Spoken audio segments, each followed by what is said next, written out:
Hello, welcome to the first episode of Crimson Orc. I'm David, long-time geek and dad of two. This is going to be the home of my views on topics such as Masters of the Universe, Marvel, Star Wars, Doctor Who, Star Trek, Warhammer, and much more over the coming years.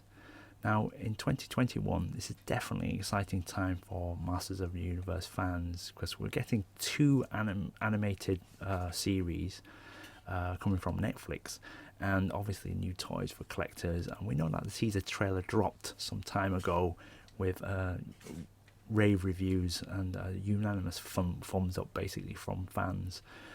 So let's quickly get on to the recap on my take on the teaser trailer that dropped around 2 weeks ago.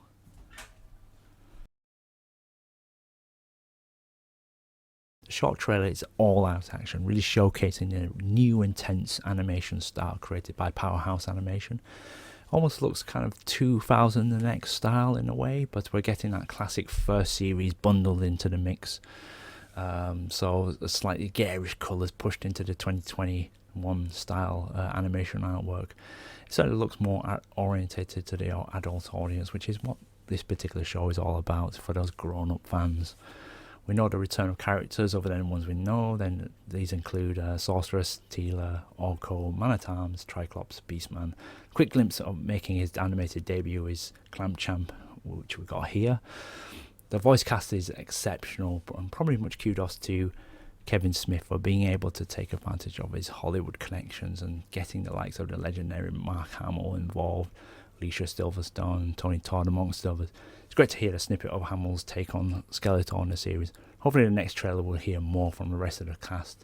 We also get at the beginning a short burst of Susan Eisenberg as a sorceress as well. Certainly by the end of the trailer there's a confidence that this series would be fantastic, or at least show that it's heading in the right direction. The visuals look stunning, the animation's fast paced, the characters are badass. To this day the short 1.5 minute trailer teaser trailer has garnered about 6.3 million views, which goes to show that this has really taken off.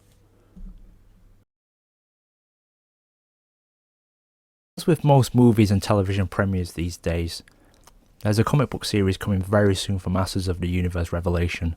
Written by episode writer Tim Sheridan, this prequel comic is promising to lead directly into the action of the TV series come July. If you head towards the Dark Horse website here, you'll get some of the top class cover variants for issue 1. Let's take a look.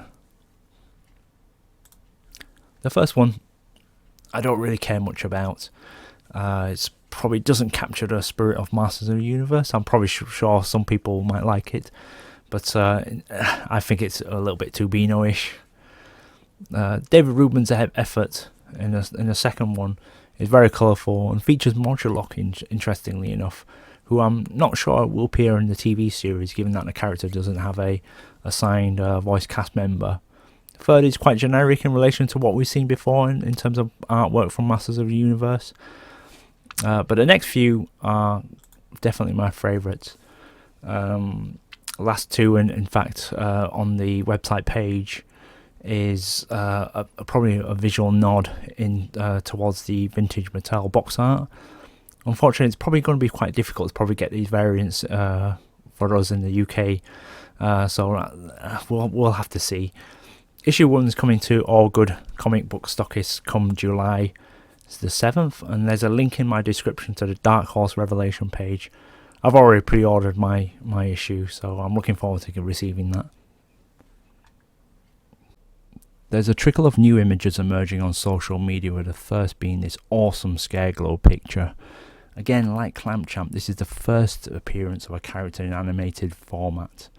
We know Scareglow has been voiced by genre fan favourite Tony Todd, who can do this really deep, menacing, evil-sounding voice for those who think back to his Candyman movie. Another image shared on Kevin Smith's Twitter feed, which was this Cringer. So with Cringer, he's obviously the kind of coward, and this picture certainly encapsulates that image of the Cringer we know from the kind of vintage series, who's always scared in the corner, whenever something threatening comes along, obviously before he's turned into Battle Cat In a tweet, Kevin Smith also states that there's a treatment for season 2, but he's obviously unsure whether he's going to be involved in that, and that's obviously still for debate. He'll probably do it, bearing in mind that he'll obviously need to see if season 1 is successful, which I'm sure isn't really in doubt. Another image shared on Kevin Smith's feed is also this image of Roboto. As we can see, it's a really good picture of a kind of cool picture, obviously with his cannon arm. What's interesting is that in the text he'll say that we'll hear there's probably going to be a story trailer involved in this. So this image probably comes from that story trailer. So we'll be looking forward to that, in the run up to the release of the new series. Also, if you check on IMDb for the writer Tim Sheridan, who's obviously writing some of the episodes, you'll catch what's possibly most of the titles for the Revelation series. I'm surprised nobody's actually noticed this, but I'm looking at the information available. We can see that there's around seven or eight titles there.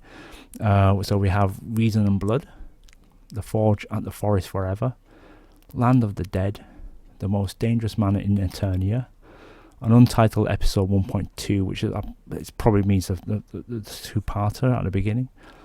The Power of Grayskull, which incidentally is already a name of an episode in the 2000X series, actually, and Cleaved in Twain. So that's really interesting from a point of whether this is whether these are actually confirmed titles. That's probably something that's to be confirmed, but it's probably a good chance that these are the titles of the new episodes. Thank you for watching. I hope you like and subscribe to my content, and also if you want to pop a comment down below, then please do so. That'd be much appreciated.